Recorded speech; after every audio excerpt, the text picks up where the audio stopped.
Hello, this is the Colin McEnroe Show, except it's also not, or it's also something else anyway. It's also an episode of Pardon Me, Another Damn Impeachment Show, which is an entirely separate program that we do. This is sounding very complicated, and it's not.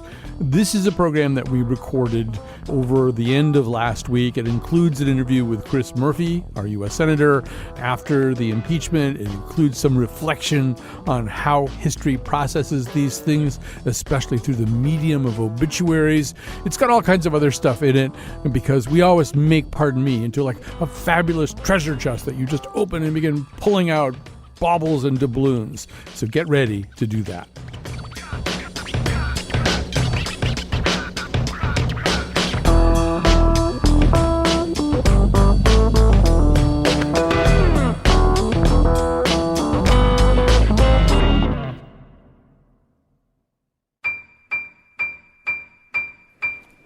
The United States Senate was made for moments like this. The framers predicted that factional fever might dominate House majorities from time to time. Article 1, abuse of power. In this article of impeachment, 48 senators have pronounced Donald John Trump, President of the United States, guilty as charged. I swore an oath before God to exercise impartial justice. It was evil, it was corrupt, and this should never, ever happen to another president. Ever. Article 2, obstruction of Congress. On this article of impeachment, 47 senators have pronounced Donald John Trump, President of the United States, guilty as charged. I'm sure to hear abuse from the president and his supporters. Does anyone seriously believe that I would consent to these consequences other than from an inescapable conviction that my oath before God demanded it of me? And then you have some that used religion as a crutch. But, you know, it's a failed presidential candidate, so things can happen when you fail so badly running for president. The Senate, having tried Donald John Trump, President of the United States, and 2/3 of the senators present not having found him guilty of the charges contained therein, it is therefore ordered and adjudged that the said Donald John Trump be, and he is hereby, acquitted of the charges in said articles. This is politics, and we were treated unbelievably unfairly. It was all bullshit.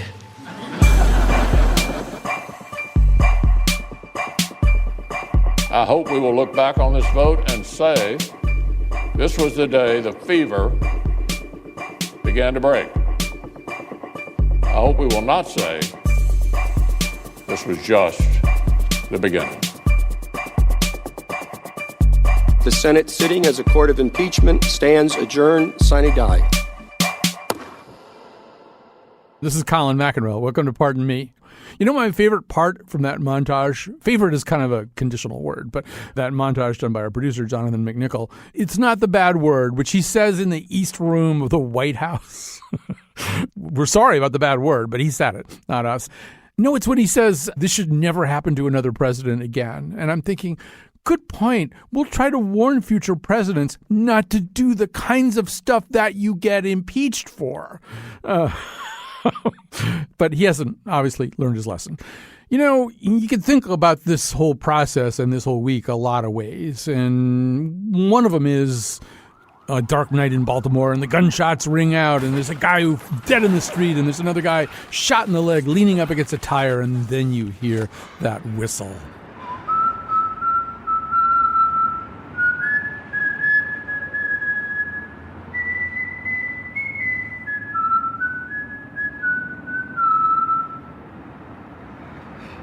Hey, yo, lesson here, babe. You come at the king, you best not miss. That's Omar Little from The Wire. He's actually paraphrasing Ralph Waldo Emerson. That might be important. It might not be. But the whole point is, yes, you come at the king, you best not miss. Because the king is now still standing. He can exact his revenge. But he wouldn't do that, would he? Well, I guess we have the answer. He got rid of not only the ambassador to the European Union, Gordon Sondland, who offered penetrating testimony against him in the House hearings, but Colonel Vindman and Colonel Vindman's twin brother, because you best not have a twin brother either, because that's just another kind of low-hanging fruit. They were both marched out of the White House. They've been reassigned to other kinds of duty. The Republican senators who believed that they could control the king in his rage actually went and particularly pleaded the case of Sondland. No, it turns out they don't have any kind of influence like that. The king will do what the king is going to do, and the only solution now is, elections.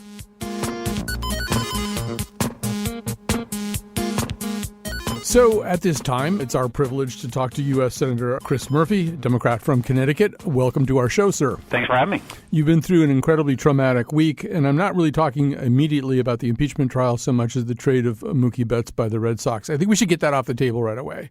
It hasn't happened yet, by the way. This guy, as we speak, is still having his physical evaluation, but what an absolute disaster. What's the point of being a sports fan if they're going to trade away the best player you've ever had on your team in the middle of his best seasons? I'm heartbroken. Right. So as if that weren't bad enough, there was this other thing happening. We should say I'm talking to you on Thursday, or about half an hour before the president's speculated or at least announced press conference to react to this. Have your feelings about this been fully processed? I mean, this isn't a big surprise. The outcome isn't a shock. Other than Senator Romney's votes, there weren't too many surprises. So I don't know. What's going on inside you right now? I mean, I've had two conflicting emotions over the last week. First, I guess the worst case scenario to me was that all of these Republicans were going to vote to acquit, but also deny the fact set. And to me, the danger to democracy is, not just letting a president get away with corrupting his office in order to solicit foreign interference. It's the whole idea that we'd lose a collective belief in an objective narrative that we are all trying to drive towards. And so I guess I get some consolation in the fact that many of my Republican colleagues in the end decided to acquit him, but did concede that the House managers had made their case. And in the long run, I still think there's a lot of damage done to democracy by normalizing this kind of conduct, but I also wonder whether we preserved a belief that underneath all of the spin, all of the propaganda that's coming at us from inside and outside the country, we still agree that facts are occasionally still facts. One of your colleagues, Senator Brown, wrote today in the New York Times, I think, that he has asked some of his Republican colleagues in the Senate, if you vote to acquit, what will you do to keep this president from getting worse? So now we have that specter, right? We have a situation where he did these things. The facts weren't particularly in contention. It was more about the interpretation, the weight given to the facts. Some people might expect him to see this as an invitation to exhibit even more of the same kinds of behaviors. Do you feel as though there are checks available? Senator Brown said that the Republican responses he was getting were shrugs and sheepish looks, which probably aren't going to cut it. I don't know that there are any internal checks left. I mean, this is the check that's available to you in the Constitution, the removal from office. And we ultimately endorsed in some serious way the president's conduct. So I think we are now left to simply hope that the president won't continue to try to cheat in the upcoming election and ultimately reserve the power of elections as the only check that we have left. And that has been our fear all along. I mean, right in the middle of the impeachment process, the president was sending Rudy Giuliani back to Ukraine to dig up more dirt on the Bidens. And so, there's no case to be made, as some people like Senator Colin try, that the president is contrite and he will have learned, he hasn't. And so I think we have to accept the notion that we are not going to be able to stop him from continuing to attempt to corrupt his office for political gain in the next 9 months. We're just going to have to try to be better than them electorally and remove him from office the old-fashioned way. I want to ask you a little bit about how you think the Senate is going to function post-trial. Very specifically, too, since we're talking about the condition of the election, one of the acts that's kind of hanging fire there is the so-called SHIELD Act, sponsored by Congresswoman Lofgren and Senator Klobuchar. These prohibit the exchange of campaign information between candidates and foreign governments, create a duty to report to the FBI about those kinds of contacts.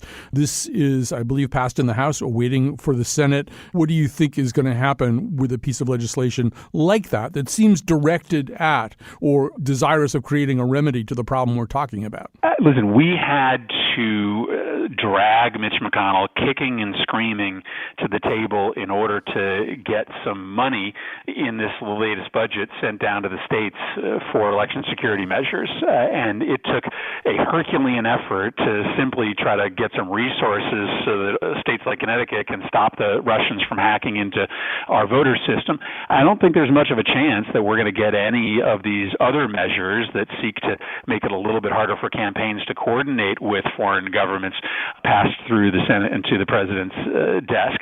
I mean, Mitch McConnell, in the end, just doesn't want to be in a fight with the president on this issue of foreign interference. He just does not want to bring these issues to be debated on the Senate floor because he fears it'll be an awkward conversation amongst Republicans, given their inability to understand what Trump is going to say on these kind of subjects on a day-to-day basis.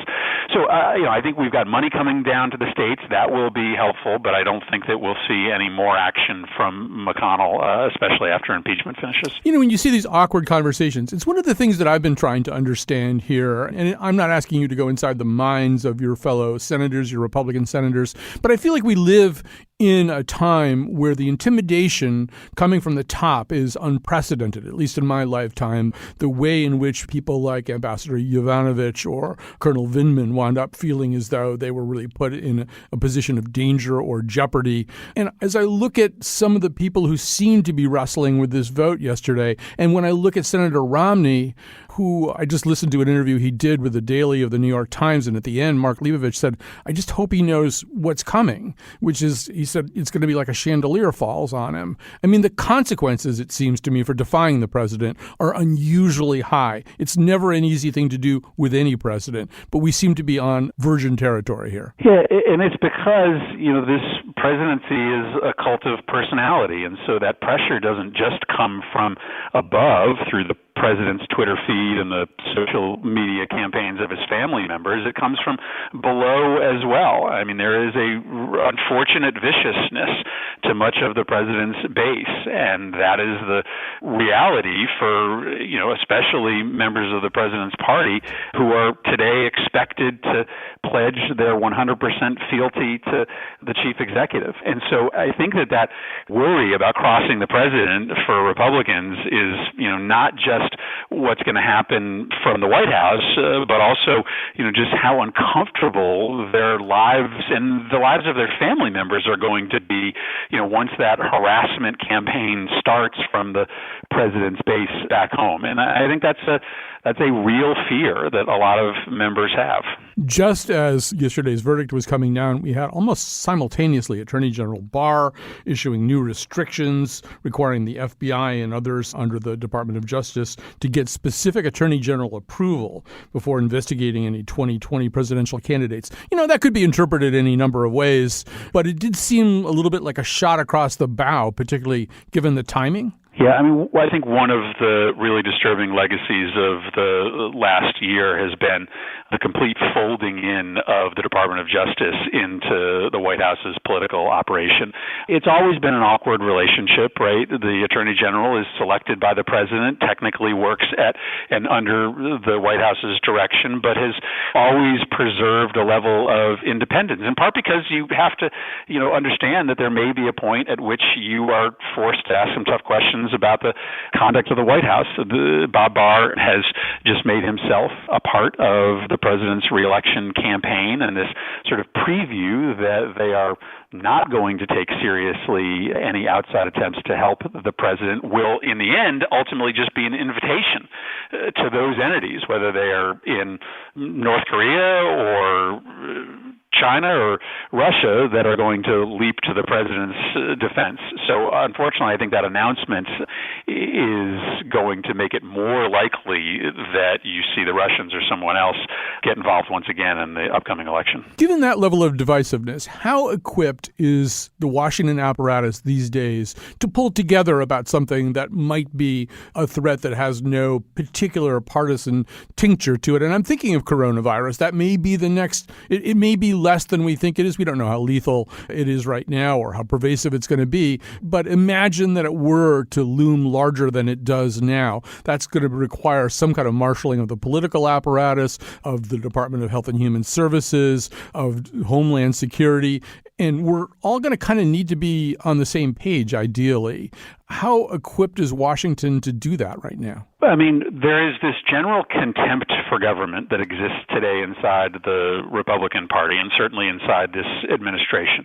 We were in a briefing yesterday morning with all of the top health officials in the Trump administration, and we were just completely confused as to why they weren't proposing an emergency funding bill to fight the coronavirus, because we all hear from our local public health infrastructure that they are not ready, that they need more resources to do training, to do screening, to do identification. And yet the Trump administration isn't proposing doing any new money.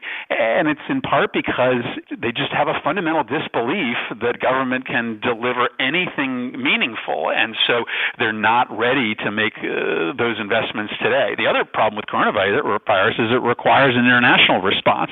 And so the gutting of American diplomatic power, the emptying out of personnel globally representing the United States, is going to make it a lot harder on us to try to marshal the international resources to fight this disease, to track where people are moving from China before they get to the United States.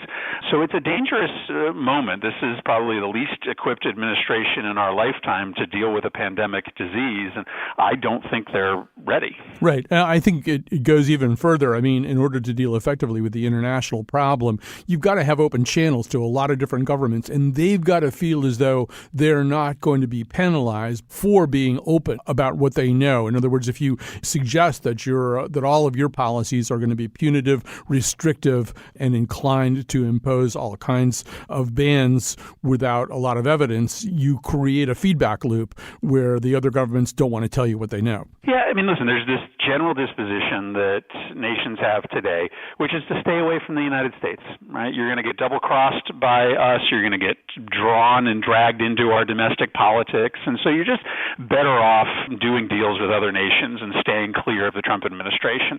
And, of course, that is the worst possible position to be in if you were trying to protect this country from a disease that runs through a whole bunch of other countries. And then, Colin, the other thing I worry about is this blue state, red state divide. Inside this meeting yesterday, we had an awkward moment in which some senators from a Democratic state raised some issues they were having locally, and they were sort of viewed as making a political attack on the president. And so I do worry about our ability to communicate with this administration from Democratic-leaning states, because I think the administration is going to view any issues we raise with how they are dealing with the coronavirus as, an attempt to politically smear the president rather than a good faith effort to try to make sure that we're all on the same page. Well, you just saw a microcosm of that with the global entry policy towards New York State, where their immigration policies were paired up with a punitive action for travelers from New York.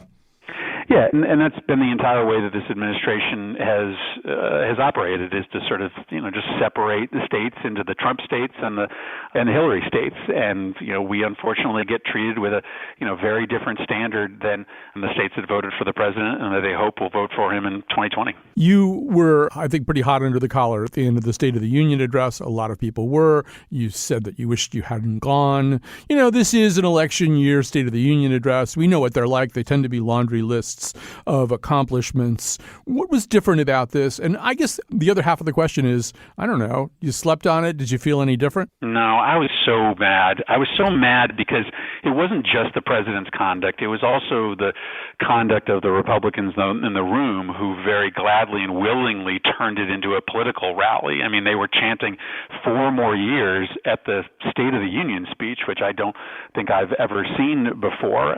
And the way in which, the president, turned it into a reality TV spectacle. I mean, I don't doubt that giving out congressional gold medals and reuniting families is good TV. I don't know that it's the proper use of a State of the Union speech.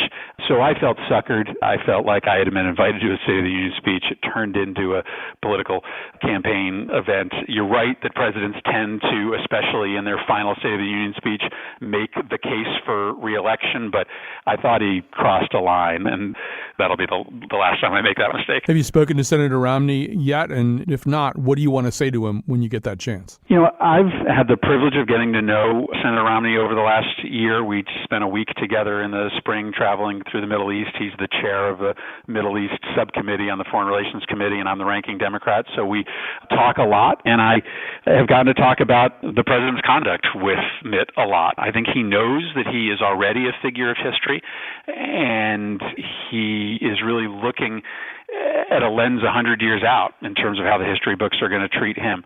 And I think he does worry that democracy can fall apart. And if this is, one of the pieces of that story as to how this experiment ends, he wants to be able to say that he was one of the folks who stood up on the right side of it. So I just came home last night and I, talked to my kids, my 11-year-old, my 8-year-old, not about my speech, but about Mitt Romney's speech. And I think a lot of parents did that. And I guess what I want to say to him when I get to chance to talk to him is to say thank you for allowing a lot of parents to be able to teach a lesson to their kids.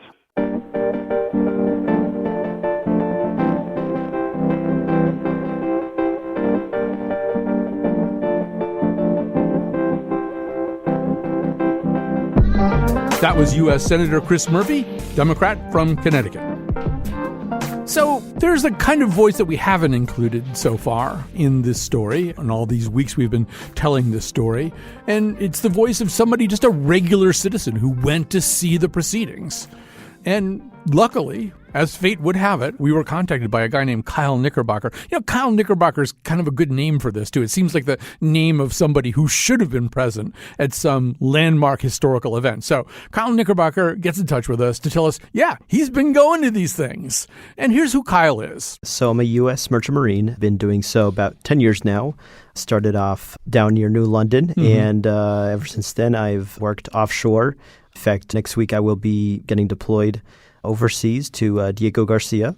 So I'll be looking forward to that. I actually didn't admit it at the time, but I didn't know what Diego Garcia is. It's actually this island in the Indian Ocean that's leased by the U.S. Navy from the British government. And it's got, I don't know, it doesn't really sound that great, actually. It used to be plantations, and then the only mammals on the island, except rats, are these like former plantation descendant animals that are like nocturnal donkeys. Anyway. But Kyle, that wouldn't faze Kyle. You meet him for 5 minutes, he's the kind of upstanding, optimistic person who's going to make the best of a situation. He's going to have a pet rat that he's really close to when he's in Diego Garcia. Anyway, he turns out to be the kind of person, he wants to go see these hearings. And sometimes he'd have to hire people. This is a thing you can do easily in Washington, hire somebody to wait in line for him. So I was curious about what made an impression on Kyle. It seemed his fellow citizens in the galleries, in the hallways, made a bigger impression than, knowing what Doug Collins smells like. There's going to be people from all different types of background, political preference, and purposes, why they're here, whether they're going to be here for just a moment, a couple of days, if they're here with a group by themselves. So kind of understanding where those people were, it kind of gave me perspective as to why should I be here? But, I was still curious. And Kyle was a little bit reticent. I mean, he wasn't really going to deliver some judgment to me. He wasn't going to tell me exactly how he felt about any of what he had seen. I think the point for him was in seeing it as opposed to showing up on some guy's radio show and delivering a judgment. But, well, I asked him a little bit about what he saw the members of Congress doing while he was there. Despite all the issues that they're dealing with and the different committees they're on and the different people they talk with all the time, they were kind of thrust into this. Regardless of if you're Congressman Jim Himes or if you're the House impeachment managers, these people, they had a job to do and they took it up, I believe. And I give them a lot of credit. I never once felt like there was a moment where they said, well, I really feel like I need to go home. I need to. No, you have a job to do. We voted you in. Let's see you in action. Well, I was still curious to know what he made of it. But one thing that was clear to me, and I think this part of it's really important for everybody, which is that, this whole government was set up with the idea that people would be Kyle Knickerbocker, that people would take an interest in what was going on. They didn't know when they were setting up our government that there was going to be like Donkey Kong and The Bachelor and stuff like that. And the whole idea was that people would do this. They would come and they would see if they wanted to, and it would be open for that reason too. So, I still felt as though I hadn't really cracked the Kyle Knickerbocker nut. Like he hadn't really told me what kind of impression this made on him, whether it changed his mood or anything like that. Although when we did get into a conversation about mood, he had an interesting comparison to make. What I felt like, it just brought it all, it was very real. It was like when somebody's, let's say you have a brother and your brother's in trouble, right? You get home and you didn't know that your brother's in trouble, right? And everybody's sitting around the dinner table, right? You walk in, hey, how you doing? Oh, okay. Somebody's in trouble. Right. That's almost kind of what it felt like. That was the mood. Yeah, yes. That was the mood. Yeah.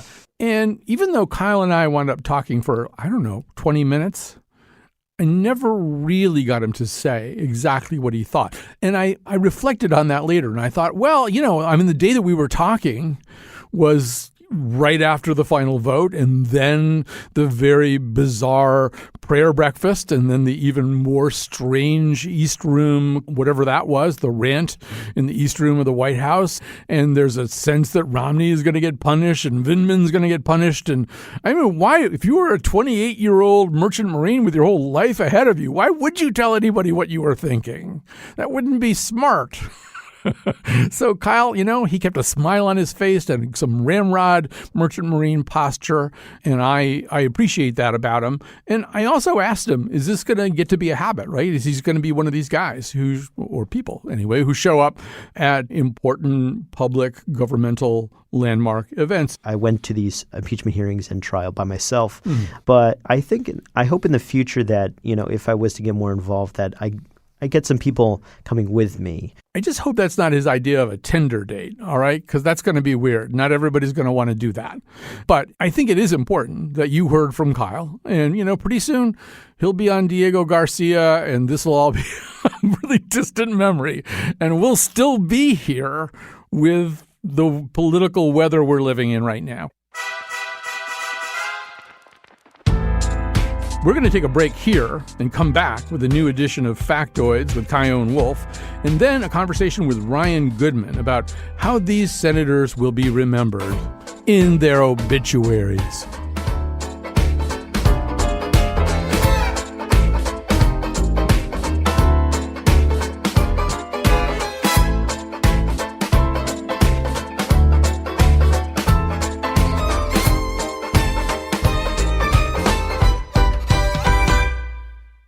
Hi, I'm Colin McEnroe. This is Pardon Me, another damn impeachment show. And this won't be the last Factoids, but it might be the next to last Factoids from Chion Wolf.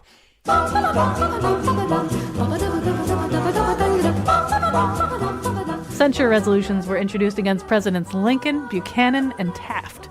But when they were passed, the C word was removed. The grassroots group MoveOn.org started with a petition to censure President Clinton and move on to pressing issues facing the nation. In 1967, the U.S. Senate voted 92-5 to adopt a resolution censuring Connecticut Senator Thomas Dodd for converting campaign funds to personal use. Andrew Jackson is the only president to be formally censured by the Senate. 3 years after the censure, his supporters got the censure expunged, but I still know about it, so that didn't work.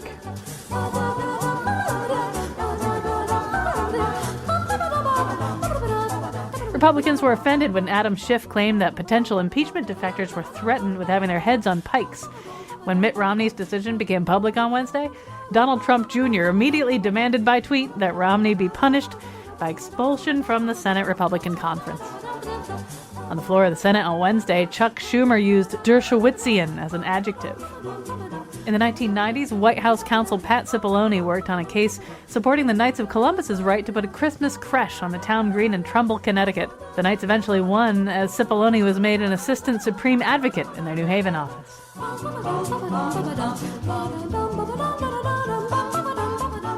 Just in case you think this kind of thing only happens here, the Forestry Union in Turkey estimated that 90% of the 11 million trees planted by the government 3 months ago have died because they were planted incorrectly. The administration of President Erdogan, who planted some trees himself, claimed that 95% of the trees survived. Under perfect conditions, 65 to 70% of the trees would survive. In his State of the Union address, President Trump talked about planting 1 trillion trees. There are currently 3 trillion trees on Earth. I'm Chion Wolf. This has been Factoids.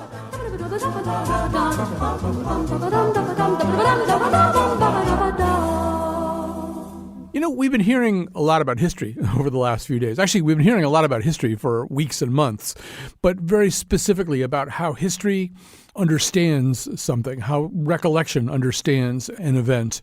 It was there in the speech of Adam Schiff as he closed the House manager's argument, and he talked about people who voted for vindication would be tied with steel cords to this event throughout history. And then you heard it again in Mitt Romney talking about, I think he said something like, we're all footnotes to history ultimately, but still, you'll be judged, you'll be understood. And maybe that first judgment, that first thing that we could call a historical judgment, is a person's obituary. And so Ryan Goodman, who's our guest right now, founding co-editor-in-chief of Just Security, professor of law at NYU School of Law, and professor of politics and sociology at NYU, did a very interesting thing. He went through the obituaries of people who participated in the ultimate non-impeachment of Richard M. Nixon, because, in fact, it didn't get that far, just to sort of see how things turned out for them when they died. So, first of all, after that long and unwieldy introduction, Ryan Goodman, thanks for joining us. Thanks for having me on the show. So your question is, now that it's all over and the votes have all been counted up, well, even before that happened, you were wondering, how will this be processed? And it really, obituaries are kind of an interesting first read of history. They usually come before the annals of history are really kind of carved out. So explain what you did. So I went through and looked at every single Republican who had voted for or against the articles of impeachment for Richard Nixon in the summer of 1974 when it came out of the House Judiciary Committee. And that was the kind of historic vote because by the bipartisan vote that the House Judiciary took at that moment in time, then writing was basically on the wall that Nixon was going to be impeached, convicted, and removed. So it was all the pressure one could imagine on those Republicans to either break with or stay with their party. But then what I decided to do is go through all of the major newspapers to see how they were remembered in their obituaries based on this one day, this one vote in all of their careers and how much it defined their legacy. Maybe you could say a little bit more about why you were interested in that. I was interested in it because I thought, in part, so much of the conversation around how Republican senators would vote, whether or not to convict or acquit President Trump, circled around questions of political self-interest and whether or not they would be reelected or thrown out by the Republican Party if they strayed. And all of that seemed to be about short-term thinking and only what mattered for maybe November 2020.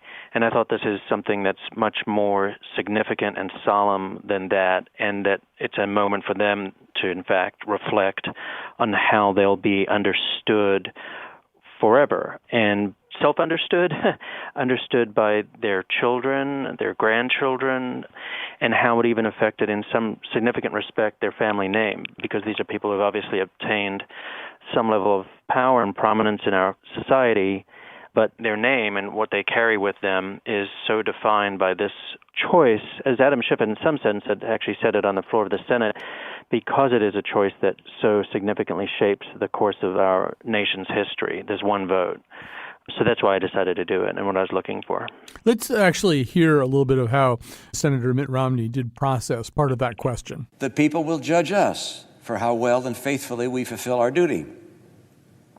The grave question the Constitution tasks senators to answer is whether the president committed an act so extreme and egregious that it rises to the level of a high crime and misdemeanor. Yes, he did. So one of the problems with the Nixon impeachment, as we alluded to, is it didn't really get far enough for us to have the kind of full head count that we have right now. And in some ways, some of the most dramatic activities of major players in the Nixon impeachment was sort of behind the scenes. The people who even walked to the White House, went to him and said, this can't go on any longer. And there were important Republicans who did that. But as you say, the Judiciary Committee does provide an opportunity for a nose count. So as you looked at the obituaries of those people, what did you see? So the one thing that stood out for me the most is how much this one decision in their lives was elevated to the level of the headline. So what would you summarize just within a headline or reference in a headline to reflect a person's entire life and career in public service and things like that? So many of them, the very headline was about this. It was about, quote-unquote, Nixon defender dies. One of them was like, congressman who broke with GOP to back Nixon impeachment dies. That's also reflected in the text and the body of the obituaries. One of the Republicans, Thomas Railsback, congressman who broke with the GOP, he spent 16 years in Congress. He took a leadership role on multiple issues, juvenile justice reform, a bunch of other issues. That's not discussed in his obituary. The only thing that's discussed in his obituary is how he was one of the band of Republicans behind the scenes who worked in a very bipartisan way, ultimately, to bring forward the articles of impeachment. It's all about that. And so it's both the positive and the negative, and for others, it's reflected very negatively on them, how they did not kind of stand up for Constitution and country over party. And similarly, a great deal of emphasis in the obituary, if not exclusively, on this one vote in their entire career. Of course, a lot of that depends on the eyes and brain of the people reading the obituary, too. I was listening to Mitt Romney today talk to Mark Leibovich on the Daily podcast of the New York Times, and already he had heard people buying groceries in Florida last weekend. He had people yelling traitor at him or stay with the team. There are people who are going to read an obituary about what a senator or representative did with a different set of eyes. There are people who would look at some of the seven Republicans who were on the Judiciary Committee who joined with the Democrats to vote for at least one article of impeachment. There are some people who would say, oh, yeah, those guys were traitors. That's right. And I do think that's one of the great complications of how much we can draw from the lesson of the Nixon period to today and the future. For how will the obituaries be written of the Republicans, both in the House and the Senate, on the Trump impeachment? Because the big question there is in part like who writes the obituary and, who writes our history and how will history look back and understand this? And I do think that, the one major complication is, the way I look at it, is about questions of disinformation. So will there still be, not a country written only by two parties, but also two realities? Are there going to be two different sets of realities about what we just passed through in these past few months with the impeachment? One saying, exactly what you just said, disloyal, and will maybe paint somebody like Mitt Romney as though he is after self-interest or aggrandizement. I could imagine that version versus the other version, which is courage, standing up for country, standing up for religious principles that guide him as an individual, motivating his vote. I mean, the way I do think of it is that over time, I think it's going to favor the latter by a lot, in part because I think there's a lot of political interest and right-wing, to be honest with you, media interest in promulgating a lot of disinformation about the underlying allegations for the Ukraine impeachment. And those will dissipate over time because there won't be as much interest in buttressing the president because Trump won't be president at a minimum, after 5 years from now. He's not going to be president, and there won't be so much interest in creating this, what I've seen as much of a false narrative around the allegations. And I think over time, my sense is that history will reflect what he did. And, just one version of this that I did actually cite in the piece, there was a statement signed by over 2,000 historians across the country saying that the allegations against President Trump for what he did with Ukraine and the interference in the election, basically saying that it crosses the line of impeachment and they can't imagine anything worse in a certain sense. So, those will be a large part of the people who write our history, are the historians. So that's why I think it's going to trend in that direction. And somebody like Romney or Justin Amash in the House will be vindicated for having taken such a courageous stance. And that also gets to this other question, though, which is that question, and we sort of alluded to it before, as to whether we will have parallel narratives that never really join together and merge into a single road. You're suggesting that, some of the ways in which stories have been set up to vitiate the arguments against President Trump right now, some of those will dissipate. They'll be less meaningful, and a discernible fact pattern of verifiable stories and proof will kind of become a mainstream understood truth. Can we say that with real confidence? I feel like I'm 65 years old right now. I'm living through a time where, in fact, reality seems so fungible, so much a product of people's predispositions. I don't know that if I have confidence the way I might have had 10 or 15 years ago, that there'll be such a thing as settled truth 15 or 20 years down the road. I think it's hard to judge. And anybody who says they have confidence, I think, should be treated with a lot of skepticism. I do think that we live in an age of the media environment and information environment that people are working through in their daily lives is so different than it's been in the past, in the ways in which, through social media and the like, people are living in totally segregated media cocoons. And I'm not sure what breaks that. So, you do polling, and the polling data there's such a huge differential between, for example, Fox News viewers versus MSNBC News viewers. And I do think that we do have something most unusual that I do think might then pass, which is a White House that promotes a huge amount of disinformation, a president promotes a huge amount of disinformation. And that's, I think, very different than in the past as well. So how much that continues, I think, will dictate to some significant degree how much this media environment, in the way in which we have it, also continues. And who knows? I mean, I try to think of, are there parallels that we can think of, like how the Reagan administration has been understood over time? If anything, there's something strange about that, because in some sense, Reagan is lionized in an almost bipartisan way. But we shall see. I do think that history will not look well upon the Trump administration. It just seems there's so many egregious problems that have destroyed the constitutional fabric and the norms that we're used to. But this is just a prediction in a certain sense that there will be a reckoning with that at a certain point. And part of the reckoning will be that when there is a Democratic president in the White House, then I think the Republican Party will not support the forms of disruption and norms breaking and empowerment of the executive. So that might be one of the ways in which we get a counterbalancing and a reassessment and a reckoning of how destructive the Trump administration has been to these kind of foundational norms that the country is based on. And then somebody like Justin Amash and Mitt Romney, for the stances they have taken, will come out looking extraordinarily favorable in the sense of how much they were willing to break when it really counted. All of this stuff really fascinates me. I'm old enough to have been at least kind of a teenager, young adolescent at the time of the Nixon hearings. I certainly lived through, as a journalist, the Clinton impeachment. Although, I went back, I listened to these two amazing podcast seasons of Slow Burn, one about Nixon and Watergate, the other one about Clinton. There was so much there that I'd forgotten. And there's this whole area of history called collective memory, which is sort of how we understand things as opposed to the bare facts. There's There's a terrific Michael Schudson book called Watergate and Collective Memory, or something like that anyway, about the fact that, for the most part, people who've lived through something often can't enumerate the facts of it very well. They have sort of general impressions of the time.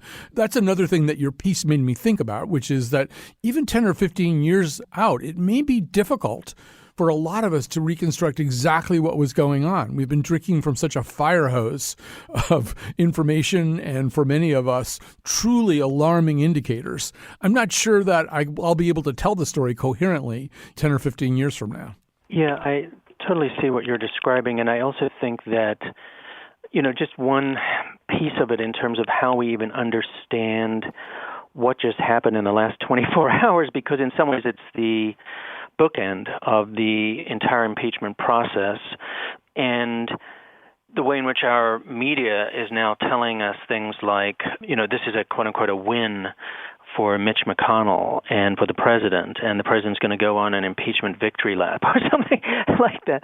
I think what's so extraordinary about the moment is a couple things that, the way I had thought about the trial and the way that, for me personally, and having been so close to observing every minutia of movement, is that I always thought it was a no-win situation for Mitch McConnell, because one path was to have a robust trial, witnesses, and it would be devastating for the president, as we can already glean from what John Bolton would have to say. And the other path was what he did, which was a very truncated, from my perspective, what would be a mistrial, a sham trial in any other courtroom without witnesses and the like. And there's no exoneration or acquittal from that. So today, to see the president holding up newspapers with his name, Trump acquitted, as though that's a victory or the like, is actually, from my perspective of what I've seen through this entire period, it looks much more like, somebody was engaged in the criminal act and they got off. Because, it's just such a... But I can totally imagine that he's playing to a very different media environment. There was a very good piece that was written during the period of the House impeachment proceedings that kind of dovetails with what we're describing, which talked about that there were two impeachment hearings going on. One was in Fox News and further far right-wing media, and that's who many of the members of the Republican Party were playing to, and that's why it looked like, to somebody like me, like strange theatrics and not really getting at the issue, and if anything, filled with disinformation. But they weren't playing for me. I'm not their audience. And so when he's holding up those newspapers, it's a very different audience that is receiving a very different message from that. And then the other bookend of this entire process, I thought, was not in the formal votes that were taken, though that's obviously the most important part of it, but in the statements made by senators, Republican senators, when they voted to acquit. And so I actually counted those up and looked at them in detail. We published a piece about this with all of their statements in it. There are 6 Republican senators who all said that the House managers proved their case. But then, only one of them, Mitt Romney, decided on that basis to convict. The other one said it was inappropriate or wrong, but not worthy of conviction. And I think that's significant for our time. A bipartisan majority of the Senate agreed that the allegations were proven by the House managers.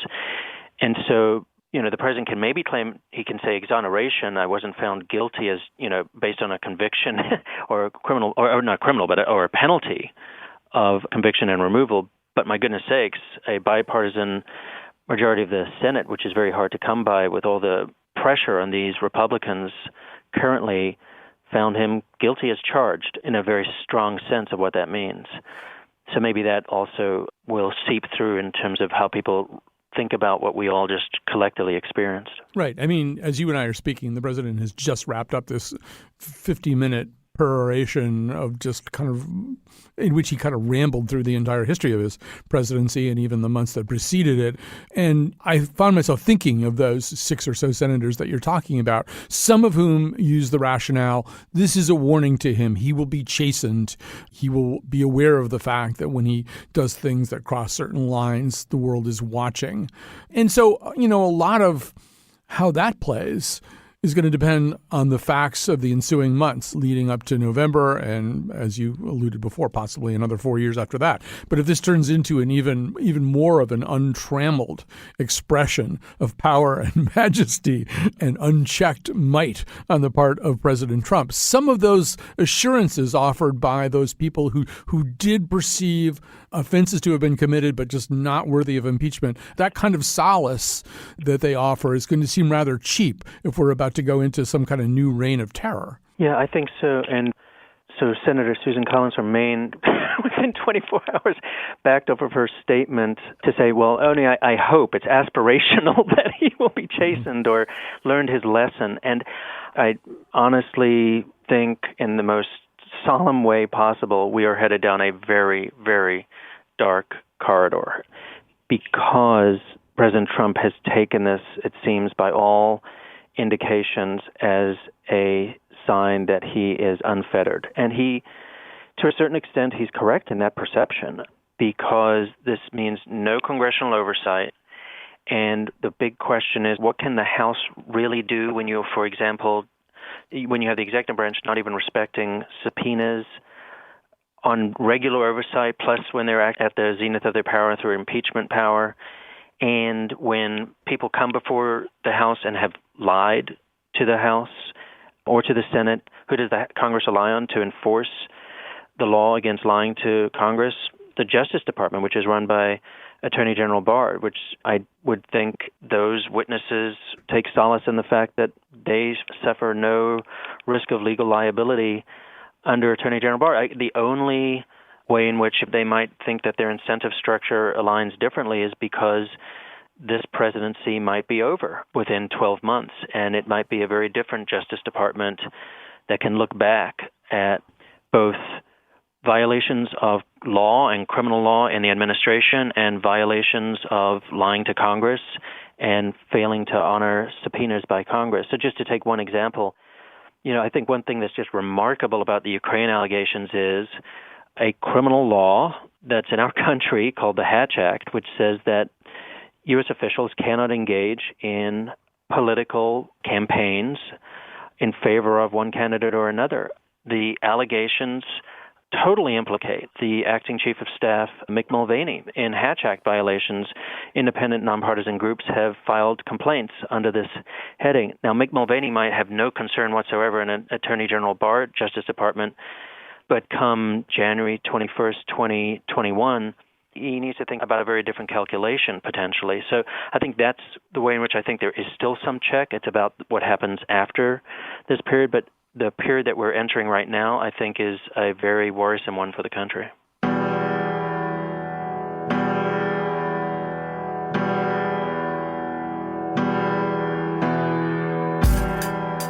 That was Professor Ryan Goodman, founding co-editor-in-chief of Just Security. That's our show, too. I'm Colin McEnroe. This episode was produced, as always, by Betsy Kaplan and Jonathan McPants. Thanks this week to Gene Amatruda. And next week is Valentine's Day weekend. We couldn't leave you without a date, so we are going to do a show. We'll try to make it a really romantic impeachment show. But for now, thanks for listening this week. You can hear us always on Connecticut Public Radio on Saturdays at noon until we're not there anymore. And always in places where podcasts are dispensed.